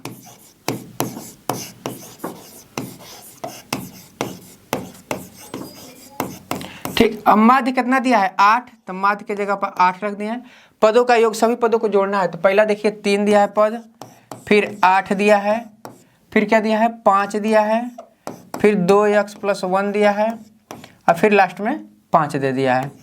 अब कुल संख्या कितना हो रहा है 5, तो 8 × 5 = 40 इधर हो गया। इसको जोड़िए बाबू, देखिए 5 × 5 = 10, 10 और 8 = 18, 3 × 21 और 1 = 22 अब प्लस 2x। अब एक पद से बताएं दूसरे पद से लेते हैं, चिन्ह बदल जाता है, 40 - 22 हो जाएगा, इधर आएगा तो, और इधर 2x बचेगा। अब इसमें से 40 में से 22 घटा कितना बचा 18, 2x, तो x से यहाँ से इसको काट दिया तो x बराबर कितना हो गया 9, और यही x का मान पूछ रहा है। ऑप्शन नंबर हमारा पहला हो गया। ठीक है, इसका स्क्रीनशॉट आप लोग ले लीजिए और ऑप्शन नंबर यहाँ पहला है। ठीक है, अब ये देखिए कह रहा है a + b = 5, ab = 4, तो a² b² का मान। सिंपल ऑप्शन से कर लीजिए, a और b जोड़ के 5 होना चाहिए, तो a का मान हम यहाँ रख रहे हैं 4 और b का मान 1 रख रहे हैं, तो 5 हो जा रहा है। तो यहाँ भी संतुष्ट होना चाहिए, a का मान 4, b का मान 1, तो 4 × 1 = 4, ये दोनों समीकरण संतुष्ट हो रहा है। तो यहाँ सीधा सीधा रख दीजिए, a के जगह पर 4 का वर्ग, b के जगह पर 1 का वर्ग, 4 का वर्ग 16 और 1 का वर्ग 1, 16 में से 1 घटा 15 और 15 नंबर सी हमारा ऐसे तुरंत हो जाएगा। ए ऑप्शन से है। ठीक है, बेसिक लगाएं तो बड़ा होगा। अब आगे देखिए, कर ए किसी काम को 10 दिन में, बी उसी काम को 15 दिन में। अच्छा ए है, ए एक दिन में कितना काम कर रहा है 10 दिन में, इसी काम को बी कितना दिन में कर रहा है 15 दिन में। देखिए टोटल काम जब भी हम निकालते हैं तो इसका एलसीएम निकालते हैं, टोटल काम है, टोटल एलसीएम निकालते हैं, एलसीएम कितना हो जाएगा 30। अब ए एक दिन में कितना काम करेगा 10 तिहाई 30, बी कितना करेगा 2 काम करेगा, 15 दूना 30। अब इसको हम जोड़े यदि तो 3 2 5, दोनों ए और बी मिलके कितना काम करेंगे एक दिन में 5 काम, कुल कितना काम है 30, क दिन में समाप्त हो जाएगा 5 × 6 = 30। ए और बी मिलके क दिन में समाप्त करेंगे बाबू 6 दिन में, और ऑप्शन नंबर हमारा क्या है बी, और ये 6 दिन में इस तरह से समाप्त कर देंगे। ठीक है, अगला क्वेश्चन देखिए, ये देखिए क्या है भी बॉडमास रूल है। सबसे पहले इसका रूल क्या है, पहले बार तो दिया नहीं है, बार के बाद पावर और देखेंगे ये भी नहीं है, डिवाइड दिया है, वहां से शुरू करेंगे हम। देखिए इस कोष्टक से शुरू करेंगे, यह लिखना नहीं है, बस यहीं से शुरू कीजिए। ठीक है, पहले इसमें क्या करेंगे डिवाइड करेंगे, 15 × 5 = 75, यह 5 हो गया गुणे 4, अब 5 चौको 20, ठीक 29। अब यह कोष्टक हो गया हमारा। ठीक, यह हो गया 15 और यह हो गया 20। अब यह वाला कोष्टक ऐसे रहेगा। ठीक है बाबू, अब देखिए ये 29 हो गया और यह माइनस क्या हो गया हमारा 15, 5 चौको 20, इसमें से घट गया तो कितना हो गया 29 माइनस, और यह -5, माइनस गुणे माइनस पर क्या हो जाएगा प्लस, तो 29 + 5 कितना हो गया 9 और 5 14 का 4 और 2 1 3, यह 34 हो गया। यहाँ तक तो सॉल्व हो गया। ठीक है, अब यह 33 बचा है, माइनस इसके आगे तो -33। अब यह कोष्टक ऐसे हो गया। ठीक, डिवाइडेड क्या है 76। ठीक है, तो यहाँ हो गया 76 डिवाइडेड क्या आ गया -1। अब 1 से भाग देंगे तो क्या हो जाएगा -76 हो जाएगा। तो माइनस वाला बी वाला ऑप्शन हमारा सही आ रहा है, यही हमारा आंसर हो गया। ठीक, इस तरह से आप लोगों का 15 क्वेश्चन मैथ का क्लियर हुआ। जो भी डाउट होगा एक बार आप लोग कमेंट कीजिए। ठीक है, हम पे ट्रस्ट कीजिए, जुड़िए, और भी अच्छी तरह से समझाएंगे। आज तो पहला फर्स्ट क्लास था इसलिए थोड़ा जल्दी जल्दी बता दिए हैं, और सही से आप लोगों को जैसा चाहिए वैसा नहीं समझा पाए हैं। इसके बाद और अच्छे से कोशिश करेंगे अगले क्लास में। ठीक है, अभी पहली बार शिवम सर मैथ का क्लास कैमरे के सामने कराए हैं, तो आप लोगों को ये क्लास कैसा लगा है कमेंट में जरूर बताना। देखो धीरे धीरे, अभी तो पहला क्लास था, धीरे धीरे जब आदत बन जाएगा ना तो बहुत अच्छे से आप लोगों को सारी चीज़ों को समझा देंगे, क्योंकि वो मुझे खुद पढ़ाए हैं। मतलब बहुत पहले, जैसे जब हम लोग छोटे थे तो शिवम सर के पास हम लोग पढ़ने जाते थे, ठीक है ना। तो मतलब धीरे धीरे बहुत अच्छे तरीके से आप लोगों को बताएंगे। अभी तो कैमरा के सामने थोड़ा बहुत बताने में प्रॉब्लम आ रहा होगा, लेकिन वो सब सही हो जाएगा, ठीक है ना। आप रीजनिंग की तरफ चलते हैं। आपका रीजनिंग का प्रश्न है कि यदि इतना को इतना लिखा जाता है तो इतना का अंतिम कोड क्या होगा। यहाँ पर अंतिम कोड बोला जा रहा है, ठीक है ना। और यही मतलब कुछ लोग मिस्टेक कर देते हैं, अंतिम कोड बोला गया है। कभी कभी पूछ देता है, कोई प्रश्न देता है उसमें नहीं लास्ट में बोल देता है, लास्ट वाला देखबे नहीं करते हैं सब और परेशान हो जाते हैं सब। तो ऐसा नहीं करना है, प्रश्न को पहले पढ़ना है अच्छे से, ठीक है ना। तो देख लेते हैं क्या किया गया है। बोला गया है कि इतना को इतना लिखा जाता है तो अंतिम कोड क्या होगा। देखो सबसे पहले यहाँ पर क्या लिखा गया है, पी लिखा गया है। अब पी कितना नंबर पर आता है, पी का प्लेस वैल्यू क्या होता है, पी का प्लेस वैल्यू 16 होता है, ठीक है ना। पी 16 नंबर पर आता है। और आपका आई लिखा है, तो आई कितना नंबर पर आता है, आई आपका 9 नंबर पर आता है। उसके बाद से फिर पी लिखा है, तो पी कितना नंबर पर आता है, पी आपका 16 नंबर पर आता है। उसके बाद से आपका ई लिखा है, तो ई कितना नंबर पर आता है, ई आपका 5 नंबर पर आता है, ठीक है ना। तो देखो सेम यही लिखा गया है, क्या लिखा गया है, सेम यही लिखा गया है। और इसका अंतिम कोड क्या है, 5 है, ठीक है ना। इसका अंतिम कोड 5 है। अब इसका अंतिम कोड देख लेते हैं। एक बात मैं आप लोगों को बताऊं, इतना आप लोगों को देखने का जरूरत नहीं पड़ेगा, बस अंतिम कोड यहाँ पर दिया है ना, तो अंतिम कोड देख लो। अंतिम कोड आपका ई है, और ई कितना नंबर पर आता है, 5 नंबर पर आता है। तो इसका भी अंतिम कोड देख लेते हैं। अंतिम कोड कितना है, एन है। एन कितना नंबर पर आता है, 14 नंबर पर आता है। अब ऑप्शन में 14 तो है ही नहीं है, तो 14 क्या करोगे, 14 का कुछ करना ही नहीं है। अंतिम कोड बोल रहा है ना, तो 4 इसका राइट आंसर हो जाएगा। इसका राइट आंसर आपका 4 हो जाएगा। नेक्स्ट प्रश्न की तरफ चलते हैं। आपका नेक्स्ट प्रश्न है कि निम्नलिखित श्रृंखला का अगला अक्षर ज्ञात कीजिए। तो निम्नलिखित श्रृंखला का अगला अक्षर क्या होगा, कोडिंग डिकोडिंग से ही है। सबसे पहला नंबर तो आप लोगों को प्लेस वैल्यू याद कर लेना है कि ए कितना नंबर पर आता है, बी कितना नंबर पर आता है, सी कितना नंबर पर आता है। ये पूरा आप लोगों को याद कर लेना है। यहाँ पर दिया है सी, देखो दिया है ना, तो सी कितना नंबर पर आता है, सी आपका आता है 3 नंबर पर, ठीक है ना। कल से मैं उधर टाइप करवाऊंगा। सी 3 नंबर पर आता है। फिर डी आपका 4 नंबर पर आता है। फिर एफ आपका 6 नंबर पर आता है। उसके बाद से आई आपका कितना नंबर पर आता है, 9 नंबर पर आता है, ठीक है ना। अब देखो यहाँ पर क्या देखने को मिला है, 3 के बाद से 3 में 1 जोड़ा गया है तो 4 हो गया है। 3 में 1 जोड़ा गया है तो 4 हो गया है। अब 4 में 2 जोड़ा गया है तो 6 हो गया है। अब 6 में 3 जोड़ा गया है तो 9 हो गया है, ठीक है ना। अब देखो, अब 1 पहले जोड़ा गया है, फिर 2 जोड़ा गया है, फिर 3 जोड़ा गया है, तो आगे क्या करना है, आगे 4 जोड़ लेते हैं। रीजनिंग यही तो होता है, आगे 4 जोड़ लेते हैं। जब 9 में 4 जोड़ेंगे तो कितना हो जाएगा, 9 में 4 जोड़ेंगे तो 13 हो जाएगा। और 13 नंबर पर कौन सा अक्षर आता है, 13 नंबर पर आपका यम आता है, ठीक है ना। 13 नंबर पर कौन सा अक्षर आता है, तो यम आता है। इसका राइट आंसर आपका यम हो जाएगा, पहले स्थान पर दिया है।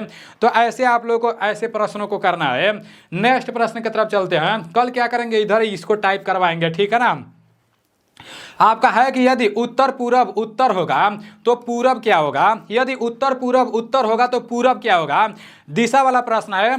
मैं आप लोगों को दिशा वाला एकदम बढ़िया से बताऊंगा, ठीक है ना। अभी मैं आप लोगों को बस बता दे रहा हूं कि कैसे इसको करना है। देखो सबसे पहला नंबर तो आप लोगों को यहाँ पर बना लेना है, पूरा दिशा के बारे में लिख लेना है। यहाँ पर उत्तर लिख लेना है, नीचे आपका दक्षिण हो जाएगा, ठीक है ना। और इधर आपका पूरब हो जाएगा, और इधर आपका पश्चिम हो जाएगा। और ये जो है ना, ये मतलब ये भी आपका दिशा ही है। यहाँ ऊपर उत्तर है ना, तो यहाँ उत्तर हो जाएगा। और इधर पश्चिम है ना, तो यहाँ पश्चिम हो जाएगा, ठीक है ना। ये वाला आपका उत्तर पश्चिम हो जाएगा। और ये वाला आपका क्या हो जाएगा, यहाँ नीचे दक्षिण है ना, तो दक्षिण हो जाएगा। और ये पश्चिम है तो यहाँ पर पश्चिम हो जाएगा, ठीक है ना। इधर आपका दक्षिण पश्चिम हो जाएगा। सेम उसी तरह से यहाँ आपका उत्तर है तो उसको उत्तर को ले लेते हैं, इधर पूरब है तो पूरब को ले लेते हैं, ठीक है ना। तो ये उत्तर पूरब हो जाएगा। सेम उसी तरह से नीचे दक्षिण है तो दक्षिण को ले लेते हैं, और ऊपर पूरब है तो पूरब को ले लेते हैं, तो दक्षिण पूरब हो जाएगा। ये रहा आपका पूरा का पूरा दिशा। अब क्या बोला जा रहा है कि यदि उत्तर पूरब उत्तर होगा, उत्तर पूरब को बोल रहा है कि उत्तर होगा। उत्तर पूरब कहाँ है, उत्तर पूरब यही ना है, तो इसको बोल रहा है कि उत्तर होगा। रियल में तो ये उत्तर पूरब है, लेकिन बोल रहा है कि ये उत्तर होगा, ये जो है, ठीक है ना।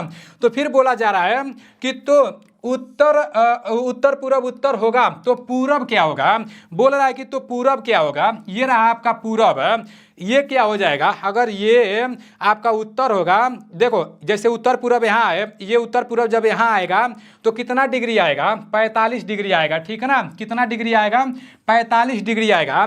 तो ये जब 45 डिग्री आएगा ना तो इधर का जितना भी रहेगा सब 45 डिग्री जाएगा, पूरा का पूरा 45 डिग्री जाएगा। अब यहाँ पर बोल रहा है कि उत्तर पूरब क्या होगा, ये जो पूरब है ना, ये पूरब क्या हो जाएगा, पूरब भी आपका 45 डिग्री इधर चला जाएगा, तो पूरब 45 डिग्री इधर जाएगा तो क्या हो जाएगा, उत्तर पूरब हो जाएगा। इसका राइट आंसर उत्तर पूरब हो जाएगा, ठीक है ना। देखो आप लोगों को समझ में आया है ना, जैसे उत्तर पूरब का मतलब जब 45 डिग्री घुमा दिया है तो जिसका पूछ रहा है उसको भी 45 डिग्री घुमा दो, उल्टा यहाँ पर घुमाया है तो यहाँ पर भी उल्टा घुमा दो, तो इसका राइट आंसर उत्तर पूरब हो जाएगा, उत्तर पूरब इसका राइट आंसर हो जाएगा, ठीक है ना। अब नेक्स्ट प्रश्न की तरफ चलते हैं। आपका नेक्स्ट प्रश्न है कि नीचे दिखे श्रृंखला का अगला पद ज्ञात कीजिए। 33, 38, 48 और 53। जब भी इस तरह से बढ़ते क्रम में आप लोगों को प्रश्न दिखाई देगा तो क्या करना है, देखो पहले 33 है, फिर 33 से ज्यादा हो गया है 38 हो गया है, फिर 38 से ज्यादा हो गया है 48 हो गया है, फिर 48 से ज्यादा हो गया है 53 हो गया है। तो अग्निवीर में ज्यादा दिमाग उमाग लगाने का जरूरत नहीं रहेगा ऐसे प्रश्नों में। 33 में कितना जोड़ा गया है कि 38 हो गया है, 33 में अगर 5 जोड़ा जाएगा तो क्या हो जाएगा, 38 हो जाएगा, और 38 में कितना जोड़ा गया कि 48 हो गया है, 48 में अगर 10 जोड़ेंगे तो मतलब 38 में अगर 10 जोड़ेंगे तो 48 हो जाएगा। उसी तरह से 48 में कितना जोड़ेंगे तो 53 हो जाएगा, 48 में 5 जोड़ेंगे तो आपका 53 हो जाएगा, ठीक है ना। तो पहले 5 जोड़ा गया है, फिर 10 जोड़ा गया है, फिर 5 जोड़ा गया है, अब फिर से 10 जोड़ देंगे, अगर आगे कोई अंक रहता तो फिर से 5 जोड़ देते, फिर आगे कोई अंक रहता तो फिर से 10 जोड़ देते, फिर आगे कोई अंक रहता तो फिर से 5 जोड़ देते। तो ऐसे करना है, ठीक है ना। 10 में जब 53 में जब 10 जोड़ेंगे तो क्या हो जाएगा, आपका 63 हो जाएगा, और 63 इसका राइट आंसर हो जाएगा। नेक्स्ट प्रश्न है कि विषम की पहचान करें, फूल, खरपतवार, पत्ते और तना। तो विषम इसमें कौन सा है, सबसे अलग पहचान करना है, ठीक है ना। तो फूल, पत्ते, तना ये सब एक भाग है, ठीक है ना। फूल, पत्ते, तना ये सब मतलब एक भाग है, लेकिन खर पतवार अलग है, तो इसका राइट आंसर बी हो जाएगा, ठीक है ना। बी इसका राइट आंसर हो जाएगा। अभी आप लोगों के 15 प्रश्न जीके, 15 प्रश्न जीएस, 15 प्रश्न मैथ और 5 प्रश्न रीजनिंग के समाप्त हो चुके हैं। सबसे अच्छा आप लोगों को कौन वाला क्लास लगा है कमेंट में जरूर बताना। मतलब हमारा भाषा समझ आ रहा है कि नहीं, शिवम सर का भाषा समझ आ रहा है कि नहीं, बताना जरूर। इससे हम लोग को फीडबैक मिलेगा तो हम लोग और बेहतरीन तरीके से मेहनत करेंगे और अच्छे से समझाने का कोशिश करेंगे। बाकी जितने लोग अभी तक मेरे एप्लीकेशन को डाउनलोड नहीं किए हो तो फटाक से प्ले स्टोर में जाओ और नीलेश डिफेंस कैरियर लिखकर सर्च मारो, वहां पर मेरा एप्लीकेशन आ जाएगा। ऐसे हजारों लोग अग्निवीर पेपर का तैयारी कर रहे हैं। अगर आपको भी ये नहीं पता है कि पेपर में किस टाइप के प्रश्न पूछे जाएंगे तो फटाक से प्ले स्टोर पर जाओ, नीलेश डिफेंस कैरियर लिखकर सर्च मारो, वहां पर मेरा एप्लीकेशन आ जाएगा। वहां से एप्लीकेशन को डाउनलोड कर लेना है और उसमें मतलब काफी सारा प्रश्न दिया गया है। 49 रुपए में आपको 30 मॉक टेस्ट देखने को मिल जाएंगे। उसके बाद से आपका फ्री स्टडी मटेरियल भी उसमें दिया गया है, फ्री स्टडी मटेरियल भी दिया गया है, मतलब प्रीवियस ईयर का पूरा प्रश्न दिया गया है। तो उसके ऊपर मैं एक विस्तार से वीडियो बनाकर आप लोगों को बता दूंगा और उसमें जितना भी प्रश्न डाला गया है ना उसका मैथ वाला मैं जैसे अगर आप लोग कमेंट करोगे तो यूट्यूब पर पूरा उसका सॉल्यूशन के साथ वीडियो लाऊंगा, वहां से मॉक टेस्ट लगाना और यूट्यूब पर आकर मिला लेना, ठीक है ना। तो चलो ठीक है, अभी दूसरा कंटेंट हमको कल का क्लास तैयार करना है। मिलते हैं अगले वीडियो में। जय हिंद, वंदे मातरम।